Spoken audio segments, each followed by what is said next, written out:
आजच्या नवीन दिवसाच्या सगळ्यांना खूप खूप शुभेच्छा. आणि आज आहे एकादशी. एकादशीच्याही सगळ्यांना खूप खूप शुभेच्छा. आमचं इथं वासरू बांधले, हे बघा इथं असं वासरू बांधले हे छोटंसं, आणि त्याला लंपी झाला आहे.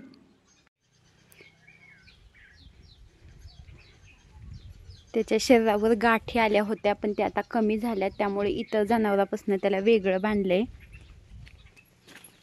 आता कुठं गाठी दिसत नाहीयेत, या अशा गाठी आल्या होत्या पण आता त्या कमी झालेल्या आहेत, त्याच्यामुळे त्याला इथं वेगळं बांधले. आणि बाकीची जनावरं शेतामध्ये आहेत. 2-3 दिवसापासून त्याला लंपी झालेला आम्हाला कळले, आणि तेव्हापासून त्याचं खायचं आणि पाणी प्यायचं प्रमाण खूप कमी झाले. तापही होता अंगात, त्याच्यामुळे डॉक्टरला दाखवलं. डॉक्टरांनी दिलेत औषधं वगैरे, इंजेक्शन हे दिले, त्यामुळे थोडं कमी झाले त्याचं. आता थोडं खायला लागले. त्याला ताक आणि चुना पाजा असं कोणीतरी सांगितले, त्याच्यामुळे मला लोणी हलवायचे आणि त्यानंतर हे पाजतील मग त्याला. आज आहे एकादशी आणि आमच्या दोघांची एकादशी असते. खिचडीसाठी मी हे शेंगदाणे भाजायला टाकलेले आहेत आणि ह्याच्यामध्ये साबुदाणा भिजत घातलेला आहे. आणि आता बटाटे शिजायला टाकते. खिचडीसाठी हा बटाटा घालते शिजायला. आमच्याकडे नाही जास्त बटाटे आवडत, त्याच्यामुळे एकच भात झाला म्हणून एकच घालते.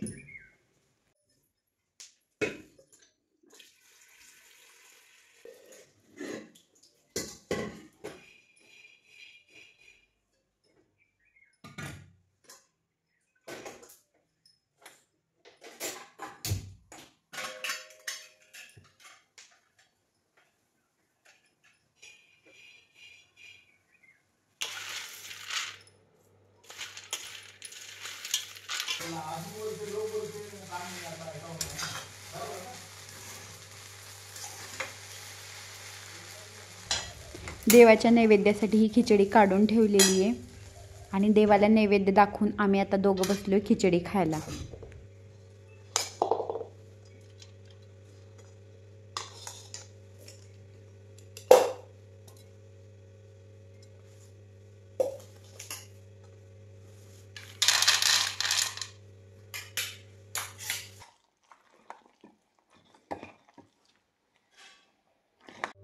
फराळ वगैरे देवपूजा वगैरे सगळे झालेली, आणि आता मी लागले लोणी हलवायला. आणि त्यासाठी हे मी मिक्सरमधनं बारीक करून घेतले.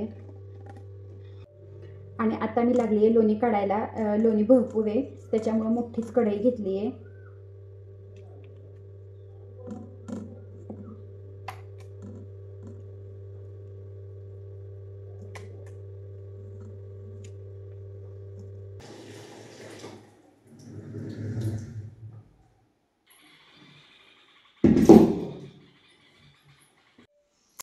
हे बघा एवढं लोणी निघाले, आणि ते मी आता चांगलं स्वच्छ धुवून घेतलेले, चांगलं पांढरं पाणी निघेपर्यंत. हे बघा तूप असं हे मस्त छान कडलेले, छान पिवळा कलर आलेला आहे, जणू काय हळद टाकली असं वाटतंय. गाईचं तूप असं हे मस्त छान होतं आणि छान कलरही येतो. मी नेहमी तुळशीची पानं किंवा खायची पानं तुपामध्ये टाकत असते, पण आज काय टाकलेली नाही आहेत. तूप इकडं कडत आले तोपर्यंत झाली ह्यांना चहा प्यायची इच्छा, त्यामुळे इकडे चहा ठेवलेला आहे. आणि आता हे चहा घेऊन जाणार आहेत शेतामध्ये, म्हणून ह्यांच्यासाठी बनवला मस्त छान आल्याचा चहा. आणि आता हे चहा घेऊन निघालेत आणि तूपही माझं झाले तयार.